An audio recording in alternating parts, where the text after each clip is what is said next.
Morning everyone. Welcome to my another short trip blog.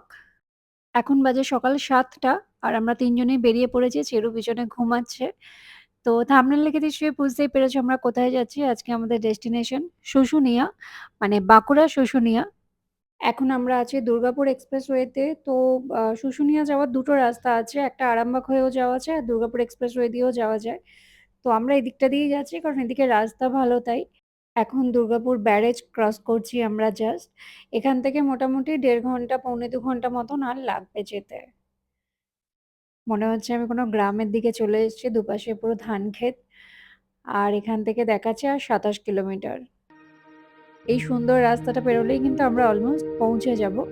কেননা আমাদের GPS এ দেখাচ্ছে আর এখান থেকে আর ৩-৪ কিলোমিটার মতন। অসাধারণ লাগছে। আর দূর থেকে কিন্তু এই শুশুনিয়া পাহাড়টা দেখা যাচ্ছে। আমরা অলমোস্ট পৌঁছে গিয়েছি। এখন বাজে ১২টা ১০ মতো। আমরা বেরিয়েছিলাম ৭টায়। মাঝে আমরা খুব একটা বেশি দাঁড়াইনি। সব মিলিয়ে হয়তো ১৫-২০ মিনিট আমরা ম্যাক্স টু ম্যাক্স দাঁড়িয়েছিলাম। আম আচ্ছা, এখানে একটা লিস্ট দেয়া আছে রিসেপশনে। আমরা এখান থেকে কোথায়, কোথায় ভিজিট করতে পারি সেটা।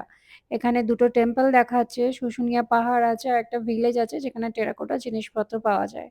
রিসেপশন থেকে পুরো বিল্ডিংটা দেখা যাচ্ছে রিসর্টের। রিসেপশনের ফর্মালিটি আমার হয়ে গেছে। ১টায় যেহেতু চেক ইন টাইম, তো আমাকে একটু ওয়েট করতে হবে।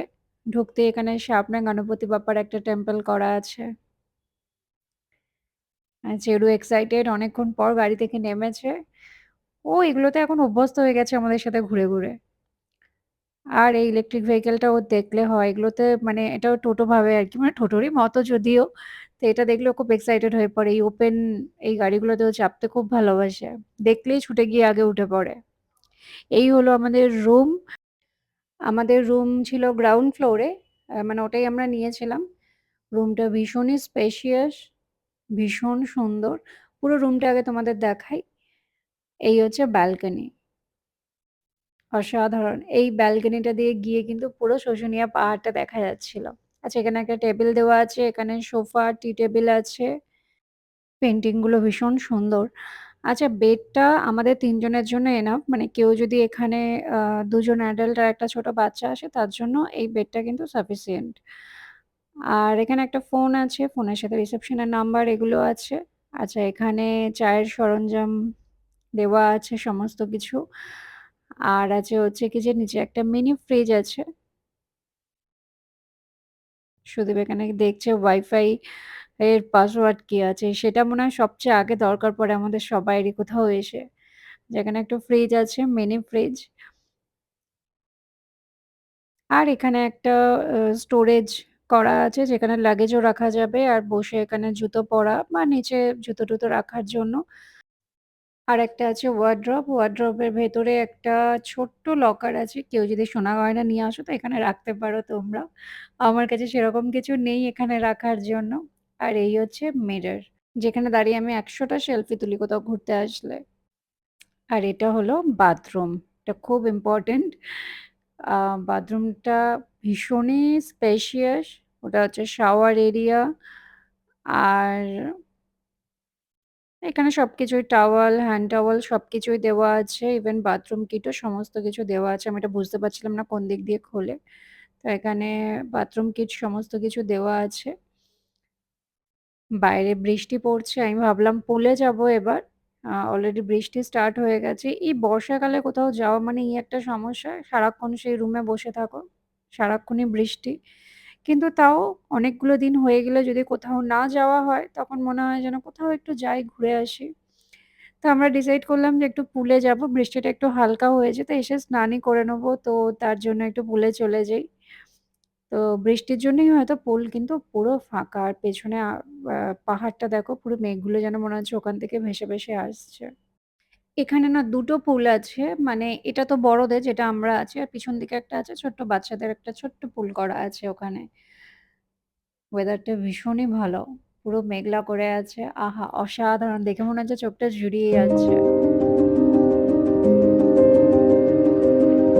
এরপর আমরা লাঞ্চ রুমেই অর্ডার করে নিয়েছিলাম। কারণ তোমরা তো জানোই পেটস থাকলে আ রেস্টুরেন্টে ওদের অ্যালাও করে না। তো ওইজন্য আমাদের লাঞ্চ আমাদের রুমেই অর্ডার করে নিয়েছিলাম। আমরা নিয়েছিলাম আজকে পোস্তর বড়া, ডাল, ভাত আর নিয়েছিলাম আলু পোস্ত।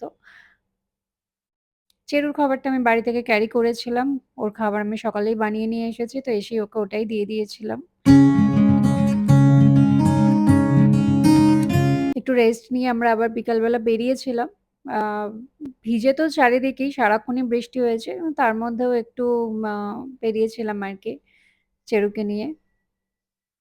এটা একটা বাচ্চাদের তোমার চিলড্রেন্স পার্ক করা আছে। এখানে ছোট, ছোট অনেক জিনিসই আছে ছোট বাচ্চাদের খেলার জন্য। আমরা জানুয়ারি, ফেব্রুয়ারি করে লাস্ট গেছিলাম পুরুলিয়া সোনার বাংলাটায়। তখন প্রচন্ড ঠান্ডা ছিল। ওখানে কিন্তু বিভিন্ন টাইপের মানে কটেজ ছিল, ভিলা ছিল। কিন্তু এখানে কটেজ নেই। সবটাই এরকম বিল্ডিং এর মধ্যে বিভিন্ন ক্যাটেগরির রুম আছে। ডিলাক্স, সুপার ডিলাক্স সব রকম ক্যাটেগরিরই রুম আছে। তবে পুরোটাই বিল্ডিং, এখানে কোনো কটেজ নেই। সন্ধে হয়ে গেছে, সন্ধে হয়ে যেতে অসাধারণ লাগছে অ্যাজ ইউজুয়াল। আমরা সোনার বাংলার বেশ কিছু প্রপার্টিতে থেকেছি। আর প্রত্যেকটা প্রপার্টি ওদের ভীষণ সুন্দর করে সাজানো। বিশেষ করে যেগুলো নতুন হচ্ছে মানে পুরুলিয়া, বাঁকুড়া, তারপরে আমরা মন্দারমণিটায় গিয়েছিলাম সেটা অনেক বছর আগে, ওটা তো অনেক পুরনো। টাকি গিয়েছিলাম, টাকি সোনার বাংলায় গিয়েছিলাম। ইভেন আমরা লাস্ট ইয়ার জয়পুরের সোনার বাংলাতেও আমরা গিয়েছিলাম। আমরা রুমে চলে এসেছি আর এসে একটা পানির পিজ্জা আর ভেজ মাঞ্চাও স্যুপ অর্ডার করেছিলাম। এখানে সকাল থেকে এসে আমরা যে কটা আইটেম অর্ডার করেছি প্রত্যেকটা খাবার এদের খুব ভালো, ভীষণ ভালো কোয়ালিটি। খাবার নিয়ে কোনো এখানে কথা হবে না। এখানে যেটা প্রবলেম এসে ফেস করছি সেটা হচ্ছে কি যে ওয়াইফাই এর। ওয়াইফাই ছাড়া তো মানে এখানে ডেটা কোনো কাজই করছে না। জিওর তো কোনো নেটওয়ার্কই নেই এখানে। নেটওয়ার্ক ইস্যু প্রচণ্ড পরিমাণে। আর হচ্ছে লোডশেডিং। মিনিটে, মিনিটে পাওয়ার যাচ্ছে আসছে। চেরু কি করবে, কি করবে না ঠিক করতে পারছে না। টায়ার্ড হয়ে আছে তবুও শোবে না। আমরা যখন শুতে যাব তখনই ও শোবে। বাইরে বৃষ্টি এখনো পড়ছে, আমরা শুয়ে পড়বো এবার। গুড মর্নিং এগেইন, সকাল হয়ে গেছে আর বাইরে এখনো অ্যাজ ইউজুয়াল বৃষ্টি পড়ে চলেছে। তার জন্য চেরু বেরোতেও পারেনি। বেচারা ঘুম থেকে উঠে মন খারাপ করে বসে আছে ব্যালকনিতে। যদিও আমরা এখানে ২ দিন স্টে করব তো আমাদের হাতে ১ টা দিন সময় আছে একটু ভালো করে ঘোরার জন্য। দেখা যাক এবার কি হয়। বৃষ্টিটা সাথ দেয় কিনা আমাদের। কি অসাধারণ লাগছে পুলটা একদম পুরো শান্ত। পুলের টাইম সম্ভবত সকালবেলা ৮টা থেকে সন্ধ্যে ৮টা অব্দি এরকম কিছু একটা টাইম আছে। আমরা এখনো হালকা, হালকা কিন্তু বৃষ্টি পড়ছে তাও আমরা বেরিয়ে পড়েছি। আচ্ছা, এটা হচ্ছে জিপ লাইন, এখানে এই বিভিন্ন টাইপের অ্যাক্টিভিটি আছে সেগুলোও কিন্তু করা যাবে। মানে যারা ইন্টারেস্টেড করতে পারে তারা। তার জন্য আলাদা চার্জেস লাগবে। আমি দেখলাম অনেক বাচ্চারা ওখানে করছিল, বড়রাও করছে। চেরু তাল পড়েছে একটা। তালগুলো পেকে, পেকে মাটিতে পড়ছে। আর ও এটাকে না বল ভেবেছে। এটাকে বল ভেবে ও এটাকে নিয়ে খেলতে শুরু করেছে। বল ওর খুব পছন্দের জিনিস। ও ভেবেছে এখানে হঠাৎ করে বল কোথা থেকে আসলো? সবাই ছাতা নিয়ে বেরিয়েছে। আমরা ছাতা আমাদের গাড়িতে পড়ে আছে তো আমরা ৩ জনেই ভিজছি আজকে এখানে। কোথাও ঘুরতে এসে সারাক্ষণ বৃষ্টি হলে মোটেও ভালো লাগে না। না দুটো ভালো ছবি তুলতে পারছি, না একটু বাইরে এত সুন্দর একটা পরিবেশে একটু গিয়ে সময় কাটাতে পারছি, একটু বসতে পারছি, কিছুই করতে পারছি না। বর্ষাকাল অনেকেরই ফেভারাইট হতে পারে কিন্তু আমার আর সুদীপের বর্ষাটা একদমই পছন্দ নয়। এখন অলমোস্ট ৯:৩০ বাজে আর আমি চলে এসেছি ব্রেকফাস্ট করতে। সুদীপ চলে গেছে চেরুকে নিয়ে রুমে। আমি গেলে তারপরে ও আসবে। কমপ্লিমেন্টারি ব্রেকফাস্ট অনেক কিছু আইটেম ছিল। মনে হয় ৩০-৪০ টা মতন আইটেম ছিল। আমরা এখানে কোনো সাইট সিইং করতে যাব না। কারণ চেরুকে নিয়ে কোনো টেম্পল এ বা কোথাওই আমরা ঢুকতে পারব না। ওইজন্য আমরা রিসর্টেই সময় কাটাবো। এখানে আশেপাশে যারা এসেছে তাদের সাথেও কথা হচ্ছিল। সবারই এক কথা যে বৃষ্টির জন্য কোথায় আর যাব? কোথাও যেতে পারছি না। এখানেই বসে আছি। তবে সত্যি কথা বলতে আমি বা সুদীপ আমরা কেউই খুব একটা ঘোরাঘুরি কোথাও গিয়ে পছন্দ করি না। কোনো একটা ভালো রিসর্টে বা ভালো একটা জায়গায় থাকলাম, ওখানেই একটু রিল্যাক্স করলাম, ওখানেই খাওয়া-দাওয়া করলাম, ওখানেই একটু সময় কাটালাম নিজেদের মতন। এটাই আমরা বেশি প্রেফার করি মানে খুব বেশি ঘোরাঘুরি করার থেকে। তো হ্যাঁ, চেরুটা বেরোতে পারছি না বৃষ্টির জন্য এটাই। আর আমরা তো আজকের দিনটাও এখানে স্টে করব। কিন্তু আর আমি ব্লগটা কন্টিনিউ করব না কারণ ব্লগটা অনেকটাই লেন্দি হয়ে যাচ্ছে। আজ আমরা চেক আউট করব। আমাদের রুমের এই রুমটার আমাদের যেটা চার্জ ছিল সেটা হচ্ছে গিয়ে যে আফটার 20% ডিসকাউন্ট, মানে যেহেতু আমরা সপ্তাহের মাঝখানে এসেছি, যারা শনি রবিবার আসে তারা হয়তো এই ডিসকাউন্টটা পায় না। আরেকটা হচ্ছে কি যে যারা অনলাইন বুকিং করে তারা একটা ডিসকাউন্ট পায়। ডাইরেক্ট এখানে এসে এদের রিসেপশনে বুকিং করতে গেলে অনেক সময় কিন্তু ওরাও ডিসকাউন্ট দেয় না। এটা আমি আগে থাকতে বললাম। আর আমরা যেহেতু অনলাইন বুকিং করে এসেছি আর সপ্তাহের মাঝখানে এসেছি ওইজন্য আমাদের 20% ডিসকাউন্ট পড়েছিল।